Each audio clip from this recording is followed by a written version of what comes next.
We're in week 3 of our 4-week series on the 7 keys of spiritual abundance. Key number 1, the sacred yes. Saying yes to consciously living in the flow of life. Key number 2, holding the vision. Holding the vision of your highest good, your next possibility. Key number 3, building a greater awareness and moving beyond your limiting beliefs, those beliefs of I'm not good enough, I'm not worthy enough, the life is against me, moving beyond those limiting beliefs. And that brings us to key number 4, making room for the new. We must make room in order for the vision to take form. We must create space for that energy to flow within us. From a human perspective, abundance is measured in quantity. How much we make, how much free time we have, how productive we can be, how many people are in the sanctuary. You know those numbers? Yeah, so our humanness says that it's based on quantity, and we gauge our prosperity or our lack by all of those things. But spiritual abundance is measured in quality. Spiritual abundance is measured in that deep felt connection that each of us has with Source, Spirit, all that is. It's living in the flow. Spiritual abundance is inner awareness of the oneness and the wholeness of all of creation, that we're all one with it all, with each other, with all of creation. It's not separateness. It's not quantity or multiplicity. It is flow. Spiritual abundance is flow, the flow of life, the flow of spirit, source, substance. And this flow operates under the law of circulation. The universe, although it's infinite in nature, functions like a closed circulatory system. Life is not static. Everything flows. Everything that is alive circulates. Your breath, your blood, water, the seasons, money, love, forgiveness, ideas, nature, everything flows in a circulation. The moment circulation stops, life becomes stagnant. What we give out to life at every level, our feelings, our thoughts, our intentions, our attitudes, our monetary or material things in life, everything that we give out to life comes back to us in kind, creating an incoming flow that keeps pace with your giving. So the manner in which we give and how we give, that flow that we're giving out comes back to us in the same manner. Have you heard this phrase, as you give, so you receive? How about this one? What goes around comes around. Like attracts like. You get back what you put in. Have you heard those things? The reason you've heard them is because they're true. They're different experiences of the same thing, of this law of circulation. Abundance flows where the energy circulates. That which we give, we receive. So stagnation blocks our supply. Circulation invites supply. In the Tao Te Ching, chapter 11, Lao Tzu says, shape clay into a vessel. We shape clay into a vessel. It is the shape within it that makes it useful. When we shape clay, we shape it into a vessel, and it's that space within there that adds the value, that makes it useful. That's a beautiful teaching of abundance.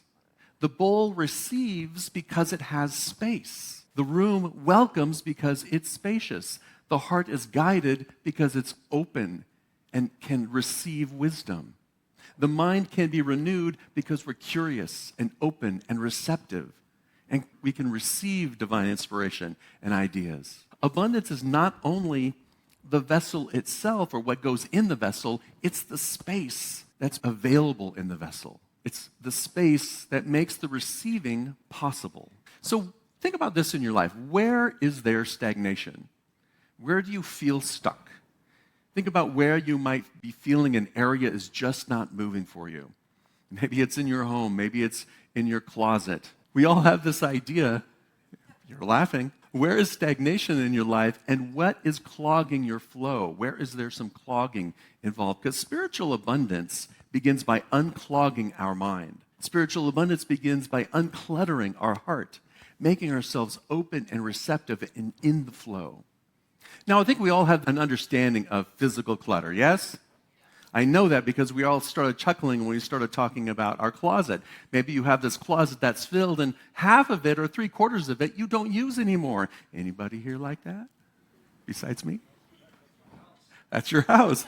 Maybe you have that drawer that barely closes. Maybe you have that garage that somehow has become a museum of maybe someday. I grew up in that. I grew up in Southern California, and my dad lived through the recession. They were in the East Coast in New York. They came out to California with nothing. So he had this idea and understood this idea of scarcity and lack, of the recession.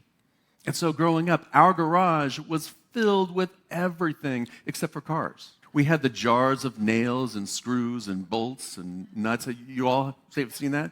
Every little piece of scrap wood is being stored. It was filled. I could barely get my bicycle in there. Now, all of us kids, we related to that in a certain way. My brother Dave, his garage is very organized, very tidy. I was visiting him, this was like 20 years ago. We got there and he opened his garage and he couldn't pull his car in because there was some stuff in the way. And I made a comment, wow, that's starting to look like our garage in Anaheim. We went inside, and an hour later, he calls me out and opens the garage, completely organized, pulls in the car, shuts the garage door, says, let's go. Now, for me, I have a different way of dealing with that clutter. I don't have a garage. My carport is perfectly pristine. I'm not letting you in my closet, though, or the hall closet, or my 3 drawers that can't close. So yes, we all have this idea, this understanding of physical clutter, and there's nothing wrong with things. It's okay to have things. It's okay to be prepared for that maybe someday. But sometimes the things become the magnet for our energy. Sometimes that physical clutter becomes our stuck energy there. The idea of clutter doesn't only pertain to physical things. Clutter is not just physical, there's mental clutter. Old thoughts that you keep rehearsing. Old thoughts that when you're sitting in meditation just start rolling around in your brain. Old thoughts when you're doing something and all of a sudden you're distracted or you forget where you're at because your brain is already flowing with these old thoughts. Emotional clutter. Emotional clutter are resentments, disappointments, regrets, those things that we hold on to. Calendar clutter. How many of us have commitments in life that no longer align with or match our values? They no longer align with who we're here to be. How about financial clutter? How about all of those hidden subscriptions? How about those financial habits or those patterns where you are leaking energy? How about, yes, even spiritual clutter? Those are the old beliefs about ourselves that no longer reflect who we are.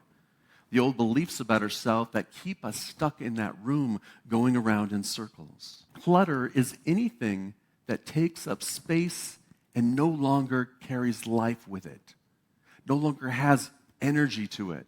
It is stagnation in our life. And that comes to key number 5, letting go of the past. Now, this is a deep form of inner release because the past can become the most crowded room in our consciousness. The past can become the most cluttered space in our soul. We carry old regrets, old resentments, the memory of something someone said or didn't say, the disappointment of something that someone did or didn't do. We carry around a version of ourselves that we wish we had outgrown. All of that takes energy. All of that drains us. Holding on to the past does not change what happened. It only keeps our creative energy attached to what happened. The past itself is not the problem. In fact, it can be very useful. Sometimes memories can teach us, yes? Sometimes experiences can serve us, yes? And wisdom often comes from what we have lived through in life. The problem is not that we have a past. The problem is when our past becomes our identity, our expectation, and our boundaries in life. There's a wonderful Buddhist teaching that says, clinging intensifies suffering. Pain visits every human life. We all experience some form of pain because life is.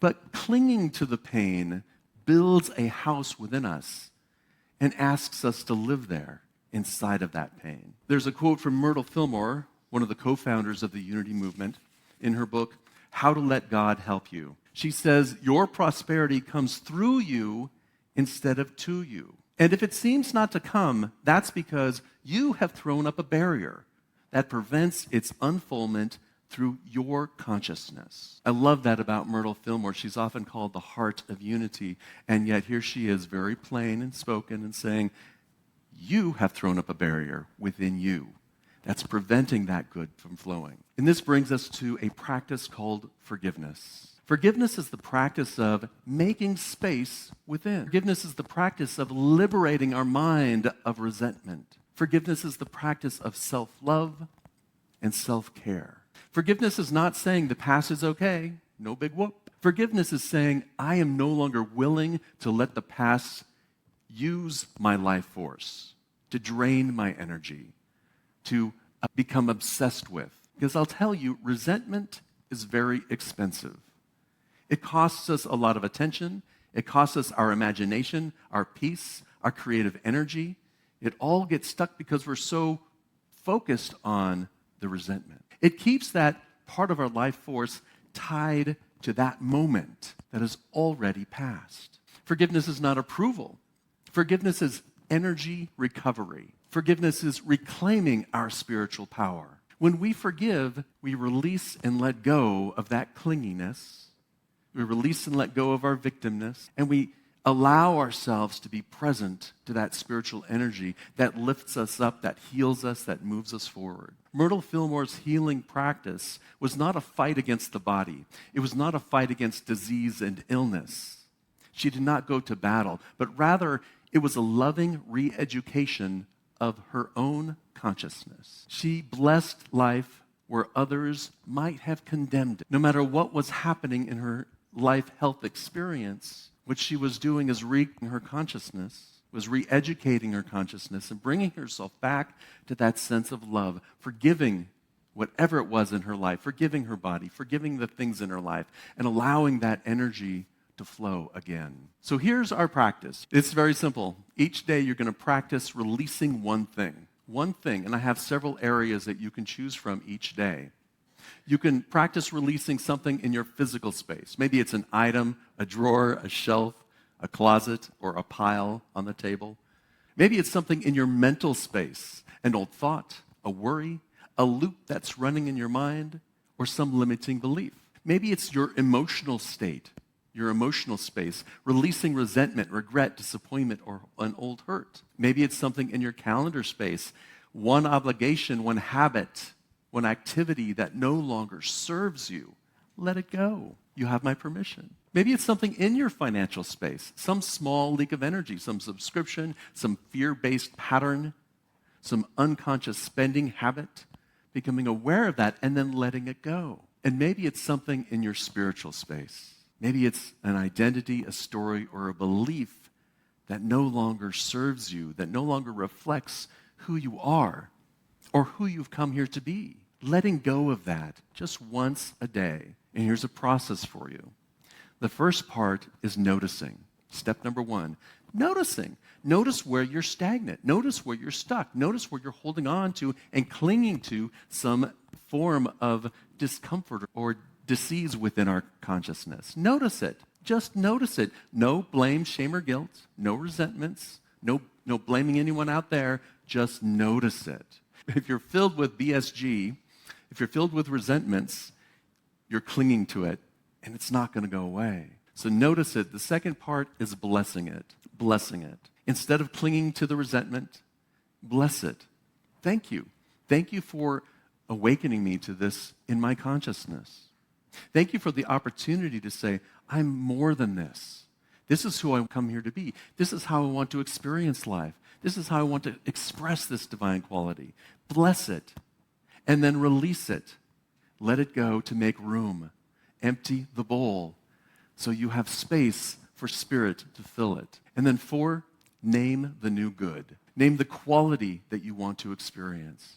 So it might be I release resentment and I claim and I'm filled with love and kindness. It may be I release the pattern of not doing the dishes when I should do the dishes, and I rejoice and claim the idea of cleanliness and order and freedom. Name the new good that you want to experience in your life, that you want to fill where that stagnation lives. See, a goal is not simply to declutter. The goal, the deeper goal, is to create spiritual spaciousness within us, to create openness so that abundance can move through us, so that we can experience that energy of life, love, and wisdom, so that we can experience that flow of prosperity, so that we can experience that flow of love within us. Let's move to our affirmation. I'm going to read our affirmation, and then I'm going to invite you to affirm it with me. And as we affirm it, again, sink into that feeling of releasing, of being present, and welcoming the spiritual abundance within us. I bless and release what no longer serves me. I forgive, I release, and I am free. I make room for the new good flowing to me now. I bless and release what no longer serves me. I forgive, I release, and I am free. I make room for the new good flowing to me now. And so it is. Spiritual abundance is not about getting more from life. It's about becoming more available to life. And availability requires space. Space in mind, space in the calendar, at home, in the body, in the heart, space in our consciousness. Let's take that into our time of meditation